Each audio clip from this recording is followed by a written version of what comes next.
They thought the biggest danger was the yacht photographs. They were wrong. According to the reports, the real shock began the moment those images allegedly reached Prince William before the public ever saw them. Instead of preparing another polished palace statement or quietly waiting for the headlines to fade away, the future king reportedly did something that sent an entirely different message through royal circles. He called a private meeting inside Kensington Palace, arrived carrying a thick folder filled with financial records, court logs, and official documents, and allegedly began asking questions that nobody expected. Suddenly, this was no longer about Camilla enjoying a luxury holiday. It became a story about hidden information, unanswered questions, internal reporting failures, and a future monarch who appeared determined to discover exactly who knew the truth, when they knew it, and why that truth never reached him sooner. If even part of these reports is accurate, then Britain may have witnessed something far bigger than a leaked vacation. It may have witnessed the first unmistakable sign that Prince William has already begun reshaping the monarchy long before wearing the crown. Everything reportedly started with a yacht, known as the Esperanza III, a Malta-registered vessel whose ownership was anything but straightforward. On paper, the yacht was owned through a Luxembourg holding company, yet reports linked it to a Swiss-based financier, creating a complicated international ownership structure spread across multiple jurisdictions. While such arrangements may not be unusual in the world of superyachts, they become far more sensitive when a senior member of the British royal family is involved. The issue, according to commentators, was never simply about luxury.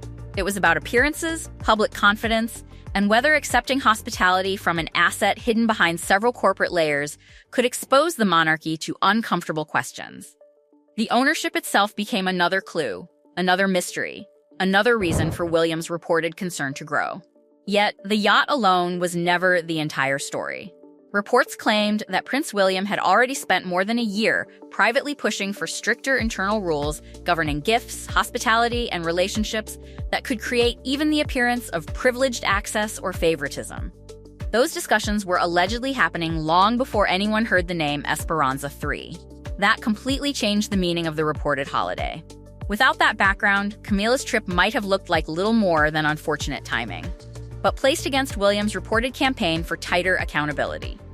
The holiday suddenly appeared to challenge principles that the future king had been trying to establish inside the institution itself. To some observers, it no longer looked like an isolated mistake.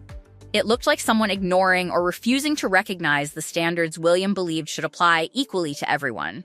Then came the timeline, and according to the reports, this was where everything became impossible to dismiss as coincidence. The alleged yacht trip reportedly took place during early July 2026, almost exactly while Prince William and Catherine were carrying out public engagements that represented the image of a hardworking modern monarchy.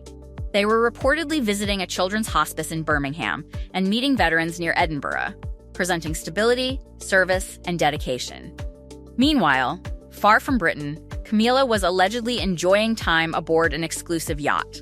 The contrast alone was striking. But an even bigger revelation allegedly unfolded behind palace walls. Reports claimed William learned about the holiday before any photographs reached newspapers because someone with direct knowledge of the trip privately contacted Kensington Palace. That single detail completely transformed the narrative.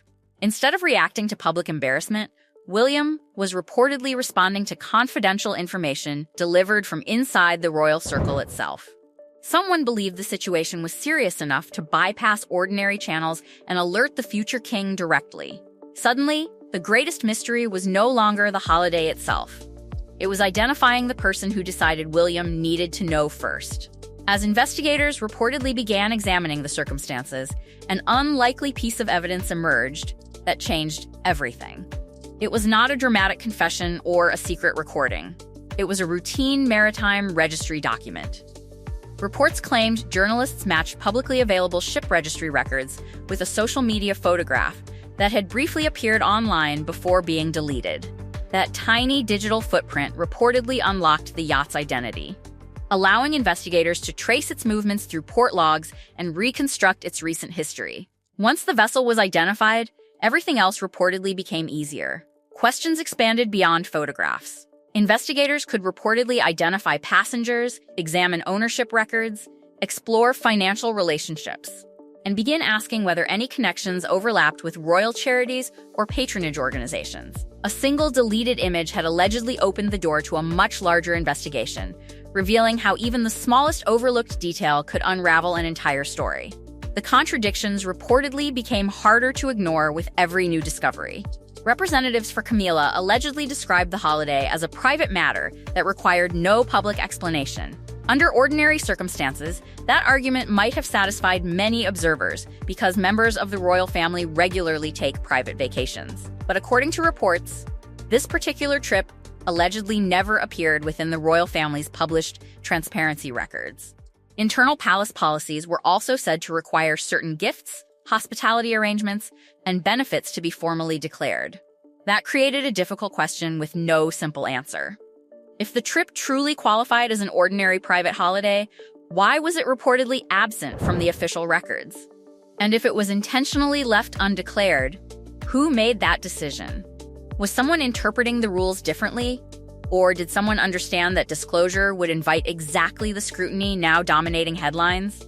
Those unanswered questions reportedly became the foundation of William's growing concerns, because transparency either applied equally or it didn't. Just when it appeared the controversy could not become more serious, another reported revelation raised the stakes dramatically.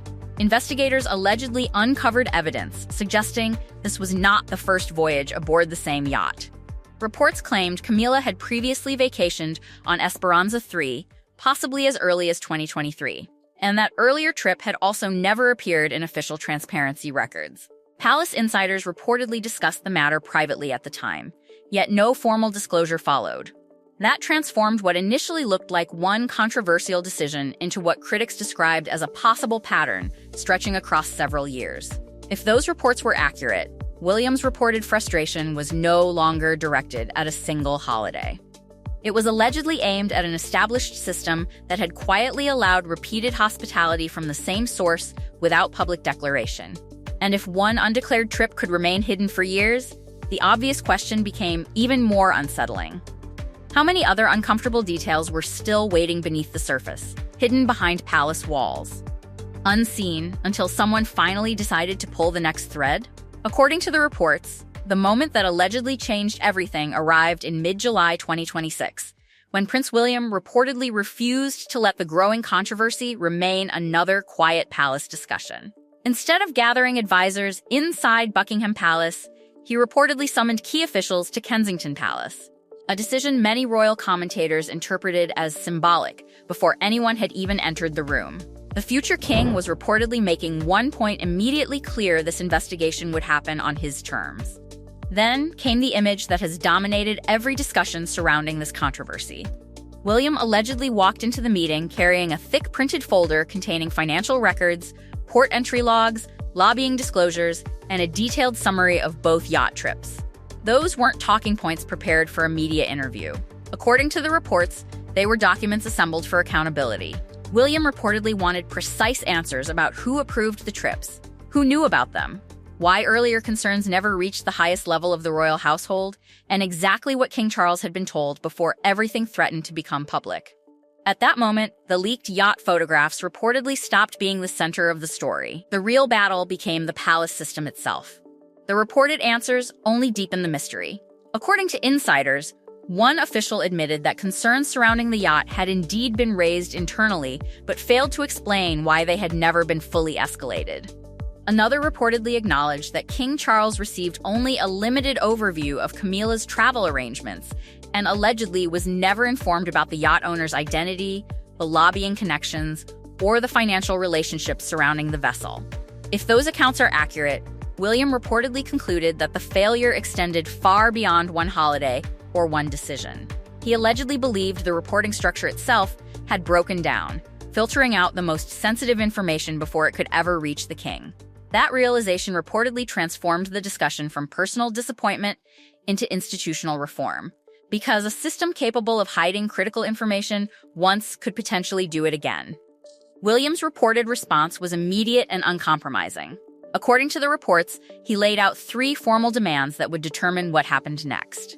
First, A complete written disclosure covering both yacht trips was reportedly ordered to be submitted to the king's principal private secretary within 7 days. Second, he allegedly demanded a comprehensive review of every one of Camilla's charitable patronages to determine whether any outside donors or financial relationships created possible conflicts of interest. Third, and perhaps most dramatically, William reportedly ordered the immediate suspension of all contact between Camilla's household and the yacht owner while the matter remained under examination. That final instruction reportedly shocked many observers because it was no longer a request for clarification. It was an operational decision designed to contain the situation before further complications emerged. Every demand reportedly carried the same unmistakable message. The future king intended to tighten oversight whether others welcomed it or not. Resistance reportedly followed almost immediately. Reports claimed Camilla insisted she had never intended to mislead anyone, while King Charles allegedly warned that launching a formal review risked generating even more damaging headlines. It reportedly became a clash between two completely different philosophies. Charles was said to believe that public attention would eventually fade if the palace avoided escalating the issue. William allegedly believed the exact opposite, that avoiding accountability would only weaken public confidence over time. Then, another reported development intensified the disagreement. Camilla's office allegedly submitted what William's team described as an incomplete disclosure, and, according to the reports, it was rejected outright. That rejection reportedly transformed a private disagreement into a visible struggle between the office of the reigning monarch and the office preparing for the next reign.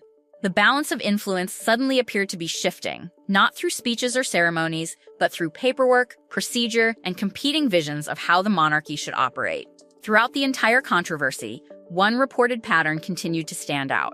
William allegedly avoided emotional public confrontations and instead relied on documents, reviews, deadlines, and procedure. Royal commentators compared this reported approach with earlier decisions involving Prince Harry, Prince Andrew, and Annabel Elliot, arguing that William consistently preferred systematic institutional reform over dramatic public announcements. According to those observers, the yacht controversy was never simply about Camilla. It reportedly became an opportunity for William to demonstrate the governing principles he intends to bring to the throne: a leaner monarchy, stronger financial oversight, clearer governance, and stricter transparency shaped partly by lessons learned after the death of Princess Diana. Camilla remains queen consort, retaining her titles and continuing to appear at major state occasions, and Buckingham Palace has not confirmed the reported meeting, demands, or restructuring. Much of the story relies on unnamed sources and media commentary rather than officially established fact. Yet supporters of these reports point to the same unanswered contradictions: the undeclared trips, the opaque ownership structure, the reported charity connections, and William's documented procedural response as evidence that something significant may already be changing behind palace walls. And if the reports surrounding that thick folder of financial records, port logs, and lobbying disclosures are even partly accurate, then perhaps the yacht photographs were never the real scandal at all. They may simply have been the spark that revealed a much larger transformation already unfolding inside the future of the British monarchy, with its next chapter still waiting to be written.